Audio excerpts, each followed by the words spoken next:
прятаться ото всех и отовсюду. Вот с этой стороны тут все защищено от медведей, от волков, от прочих хуйцы. Не, я хотел, чтобы лиц не было видно, чисто чик сделать. Нет, так не надо. Чикс. Чик. Да на, вот мы вышли здесь. Блядь! Нам только наш проход надо найти. Кого, блядь? Он мне пилой ногу разрубил, блядь! Туда нам, блядь. Так я тебе... Понятно, что да, нам правее чуть-чуть надо выйти. Мы заблудились.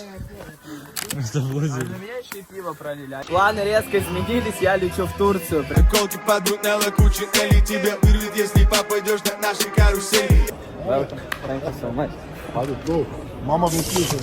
Окей. Это все вот так вот у них выглядит. Захоронение.